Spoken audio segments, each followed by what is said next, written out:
देश की राजनीति अब सुप्रीम कोर्ट तक पहुंच चुकी है। पश्चिम बंगाल की मुख्यमंत्री ममता बनर्जी एक बार फिर सुर्खियों के केंद्र में हैं, लेकिन इस बार सड़क या रैली से नहीं, सीधे भारत के सर्वोच्च न्यायालय से। ये सिर्फ एक केस नहीं है, ये वो मोर्चा है जहां लोकतंत्र की आवाज, वोटरों का भविष्य और आने वाले विधानसभा चुनावों की दिशा तीनों एक साथ दांव पर है।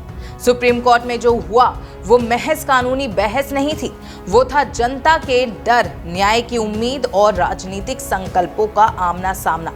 एक मुख्यमंत्री, एक अदालत और एक ही सवाल कि आखिर किसकी सुनी जाएगी, सिस्टम की या जनता की।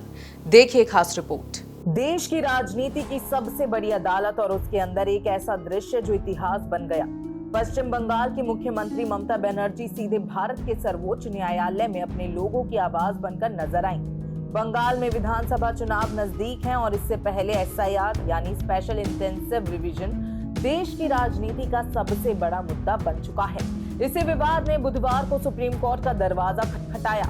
CJI Suryakant, justice Joymalya Bagchi और जस्टिस विपुल एम पंचोली की बेंच के सामने ममता बनर्जी अपने वकीलों की फौज के साथ मौजूद थीं। लेकिन खास बात ये रही कि उन्होंने खुद अपनी बात रखने की जिद की। ममता बनर्जी ने एसआईआर प्रक्रिया को उत्पीड़न का हथियार बताया। उनका कहना था ये प्रक्रिया वोटरों को जोड़ने के लिए नहीं बल्कि नाम काटने के लिए चलाई जा रही है। चुनाव आयोग का तर्क अलग था। उन्होंने कहा कि एसआईआर वोटर लिस्ट को साफ करने के लिए जरूरी है, फर्जी नाम हटाने के लिए जरूरी है। लेकिन अदालत के अंदर माहौल उस वक्त बदल गया जब ममता बनर्जी ने कहा, सर मुझे अनुमति दीजिए, कृपया मुझे अपनी बात पूरे करने दीजिए। और सुप्रीम कोर्ट के इतिहास में एक नया अध्याय जुड़ गया। पहली बार कोई महिला मुख्यमंत्री खुद अदालत में दलील देने के लिए खड़ी थी। आपको बता दें कि ममता बनर्जी लॉ ग्रेजुएट हैं। वहीं करीब 20 मिनट तक उन्होंने पूरी सुनवाई को शांत होकर देखा, अपने वकील श्याम दीवान की दलीलों को सुना और इंतजार करती रही। लेकिन बुधवार को उनका सब्र टूट गया। जब चुनाव आयोग के वकील और जजों के बीच बातचीत चल रही थी, ममता बनर्जी कई बार बोलने की कोशिश करती रही।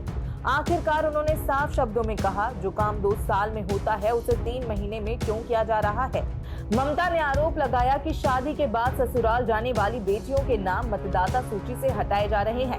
सिर्फ टाइटल बदला, सिर्फ पता बदला और नाम काट दिया गया। इस पर सीजेआई जस्टिस सूर्यकांत ने साफ कहा, ये नाम हटाने का आधार नहीं हो सकता। ममता ने आगे कहा कि लॉजिकल विसंगति के नाम पर लोगों को परेशान किया जा रहा है। आधार कार्ड को दस्तावेज मानने का आदेश सुप्रीम कोर्ट ने दिया था, लेकिन उसे लागू नहीं किया जा रहा। उन्होंने आरोप लगाया कि सिर्फ बंगाल को निशाना बनाया जा रहा है और सवाल उठाया कि असम में एसआईआर क्यों नहीं हो रहा। इतना ही नहीं, ममता बनर्जी ने चौंकाने वाला दावा भी किया।